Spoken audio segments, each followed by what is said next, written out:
I'm not sure about this naked baby. Get out of here, naked baby.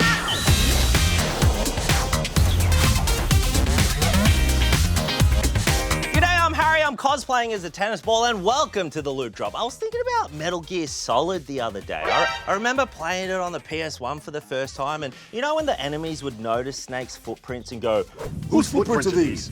That level of artificial intelligence broke my brain. And now AI is everywhere these days. You can ask a robot to plagiarize an artist or writer, but its applications in games are legitimately super cool. Games like Last of Us Part 2 feel like the evolution of that footprints in the snow moment from Metal Gear Solid. We're seeing enemies not only react to visual clues, but also sound, and even set up patrol routes, flanking routes, and tactics to try and flush you out. Charlotte! Roger and back! Sticky came from that way! Harrowing, but also so cool how much depth it has. AI can also do a ton in the background, stuff like procedural content generation, where content in games is created through an algorithm as opposed to the painstaking and time-consuming manual method. Like Diablo 4's dungeons supposedly being procedurally generated, meaning that no two players will navigate the same dungeon, theoretically. AI is also being used in graphics now, and I didn't even know. When I was playing Diablo 4, I checked my graphics settings and saw this little box that said DLSS, which stands for Deep Learning Super Sampling, which uses AI to generate frames. That sounds heaps technical, eh? Luckily, this Bloomberg article explained what DLSS is. It's like you know when you're looking at something and you can still see stuff in your peripheral, like this pot plant? Well, if I turn to look at the pot plant, my brain doesn't have to work as hard to know it's there because I already know it's there based on my periphery. That's kind of like what DLSS is for graphics. It predicts what's there based on what it already knows is there. How great is that? Better graphics can be super taxing on your hardware and your wallet, but AI can make it easier for your games to look real pretty, not cost heaps in hardware, and not run like trash. I mean, all of that is great, Harry, but coming in for landing. I've played Assassin's Creed Valhalla, and I have seen the dark side of AI in games. Now, which type of wood did Involta send you for? Companies like Ubisoft are investing heavily in AI tech, such as their in-house bark writing scriptwriter, Ghostwriter. Barks, by the way, aren't but they are the incidental bits of dialogue that get triggered when you walk past NPCs. Oh, it's an NPC dog. Chasing a tennis ball. Ubisoft claims that Ghostwriter will generate first drafts of all these barks, and then script writers can just polish them up. I find it real interesting, though, that on Ubisoft's website, they are a little bit defensive about it. They say, and I quote, Ghostwriter isn't replacing the video game writer, but instead alleviating one of the video game writer's most laborious tasks. I've seen some of it and I don't know, it seems a little bit flawed. A job writing in games starts with writing these small incidental pieces of dialogue. I guess that's the scary part of AI being included as part of the creative process. Say you have an AI playtesting levels for bugs.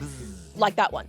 Instead of hiring 50 human beings to play, a developer can just punt it over to a swarm of AI bots and have them churn through it all.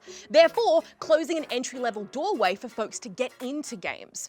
As cool and efficient as AI seems, it's rightfully sparking fear amongst game developers who are seeing their jobs being replaced by these technological advancements. I would argue that the counter to that is game developer crunch. Now, we've talked about this in our game developer apology video. There have been heaps of cases where the scale of a video game is so large that it's impossible for it to be ready for its designated release date, which leads to a less than stellar release. Or it leads to game developers being forced to work overtime, like in the case of Red Dead Redemption 2, where some of the dev team worked 100-hour weeks in the crunch leading up to the release date. That's unhealthy, and it's an easy way to burn your people out. I mean, yes, but I still don't think that's really addressing the bigger problem here. The culture of these workplaces needs to change. I think this revolutionary AI-generated game development is still a while away. We're not at a point yet where we can fully let AI generate levels in a game or create deep and authentic dialogue trees in RPGs. You'd have to custom build an AI capable of doing stuff like that, which at this point in time feels like way more work than just doing it yourself. For now, I'm happy to see some of the cool advancements in gaming that that AI has given us, like the DLSS stuff, and I'm cautiously optimistic that AI won't take over the gaming industry and spew out a bunch of bland and spiritless video games. But I guess we'll just have to see. Gemini have hit the street to show the layperson some clips from video games to see if they can even tell the difference between games written by AI or human beings. The catch is, they were all written by human beings. All right, what happened? To who? To whom? And your goddamn father. Honestly, I think it's AI. That's gonna be AI, right? I'm gonna say human because it's trash. This one was written by a human being. No way. Actual humans wrote this in one of my favorite franchises. I don't need a weapon. My friends are my power. I'm gonna go with human. Because humans can be very cheesy sometimes. It's true. It's a decently old game. I don't think AI is that advanced to make that type of dialogue. This is a gamer. What's left for them to do? Remove my funny bone?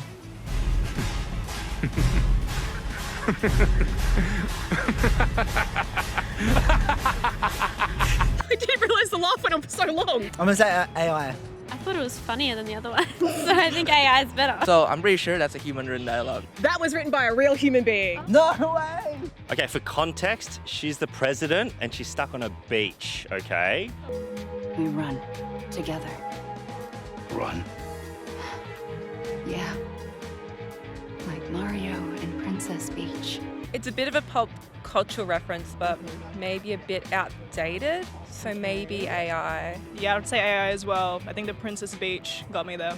I'm gonna say human. Human? Why? But again, it's cringe. This was written by a human being.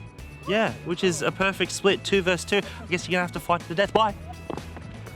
Did I just do that? Well, definitely with my assistance. I did not just do that. We did. I just moved shit with my mind. Perhaps our connection has somehow awoken some abilities. I just moved shit with my freaking mind! The cringe is coming through. I just feel like I've seen this scene in so many different films. Yeah. It could have been just like taken. It just feels more human than AI, like they start cutting each other off. It's human.